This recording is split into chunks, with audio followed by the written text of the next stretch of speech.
Welcome to Startup Hack. Today we're going to talk about the way that you can keep and retain employees, or the way that you can attract new employees in this interesting labor market that we have. So let's go ahead.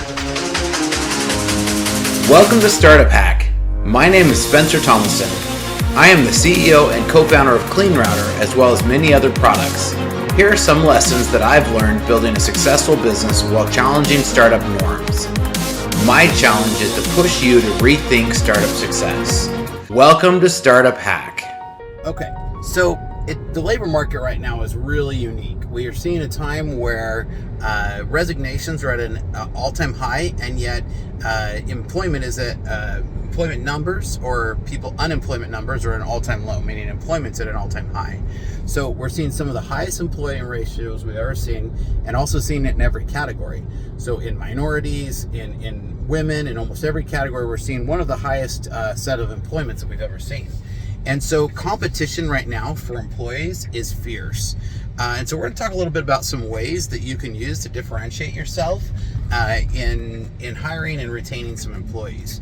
So, it's an interesting time, and as part of that, obviously there's the first one. You can give a lot of pay, right? You can pay really high. Now, most entrepreneurs I know, and most startups that are in kind of that startup phase, generally they can't super compete on pay. Like, if you're going up against Google and Apple and Microsoft, their total compensation packages are off the charts. So when I refer to a total compensation package, I'm going to refer really to three items. There's three pieces to a total compensation package. There's your base salary, there's a bonus to a salary, either quarterly or annually, semi-annual, and then there's the stock, or they called ISUs, they're called various different things, but some form of equity, of stock or equity. And so these are generally what you refer to as a total compensation package. Now, in startup land, you're probably not going to come out super competitive against the really big guys, and so a lot of times you kind of have to know that. There's also the other part of the compensation package, which is benefits. This also can be an interesting piece as well, especially for small startups, which I'm assuming I'm not talking to many of the execs or hiring officials at Google or Microsoft. Maybe I am. If I am, leave a comment down below, because I'd love to hear from you and hear your thoughts. But in general, I feel like I'm talking to a lot of entrepreneurs and a lot of small startups. So as you look in that space, there's some of the things that you can offer that I'm going to talk a little bit more outside of the total compensation. The only thing that I will kind of touch on a little bit of the compensation, because generally startups don't have a lot of extra funding, is equity. So, when you're granting equity, it's a tricky balance, because equity can be a great way to attract employees and also to retain employees. Employees can stay around just truly because they believe that a company can be worth something. So if you can give them a lot of equity or shares, then in a lot of cases that can be a large reason that people stay around, is to be able to hold on to that equity for the thought that it will be what made you rich. I heard somebody say last night that I was speaking with, is that pay can make you comfortable, but it's really those stocks or that equity that is going to be the difference between being rich. And that's true. If you look at people like Elon Musk, he didn't make money on salary. He made money on the equity that he had in these companies.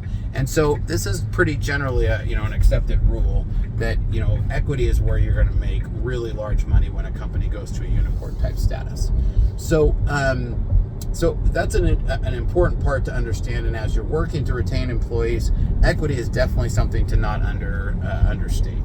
The next part that I would talk about is work environment. And so what kind of a work environment are you looking at? Recently, Airbnb posted that it was moving all of its jobs to 100% remote. They were I think they're even shutting down most of their offices and really going all in on remote. In fact, so much so that they encouraged employees to travel abroad internationally for up to 90 days per year. And as long as they were less than 90 days per year, it wouldn't affect any tax implications. And so, when an Airbnb, one, it's a big thing that Airbnb even announced this, but two, once Airbnb announced it, their job site had 800,000 views in the first 48 hours. What does this say? It's saying that the workforce wants to work remotely. And I believe that there's a huge percentage of people, myself included, that will never agree to work in an office full-time again. I think COVID really taught employers that productivity can happen and absolutely does happen. And for most of the studies shows that you are more productive when working full-time remote. Commute times become work time. Lack of commute time allows you to feel like you're spending less of your day away from home. And so just in general, employees are finding that they love working at home, and employers are finding that employees can actually be productive at home and that you can work remotely. So I know that there's a lot of employees that I've retained for years and years simply because they enjoyed working from home.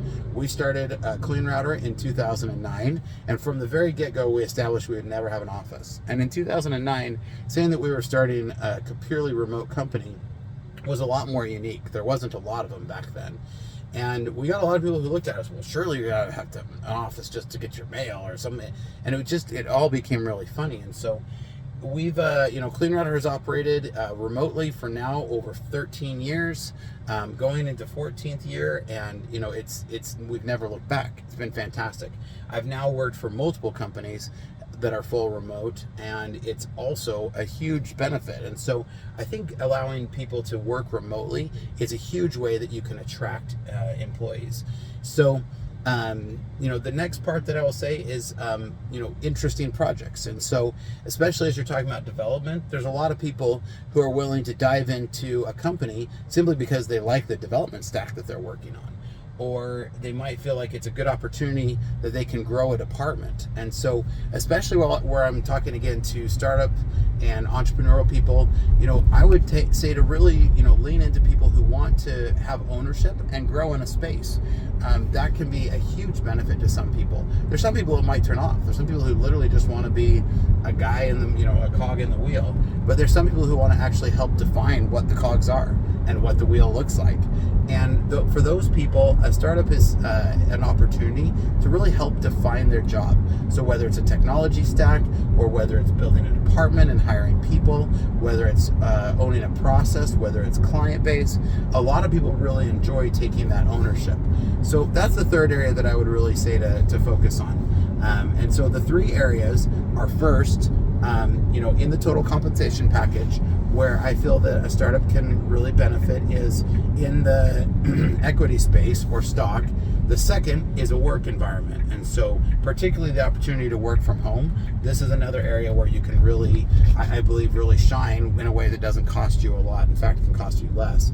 And then third, the opportunity to build your own destiny, to really build what you want, whether it's from a technology, whether it's a department, whether it's a process, whether it's sales, to really be able to define your own future. There's some people that just simply love to have that ownership, and that ownership in their job is more important to them than any of the other compensation. So those are kind of the three things as we talk about good ways to hire and attract employees.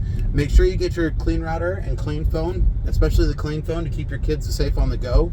We're also now offering an offer where if you have an Android 11 device, then you can bring your own device. You'll just have to factory reset it, and then you can manage it under our service. And so make sure that you go and get your Clean Phone today to get your kids online in a safe and secure way. Thanks, and have a good one.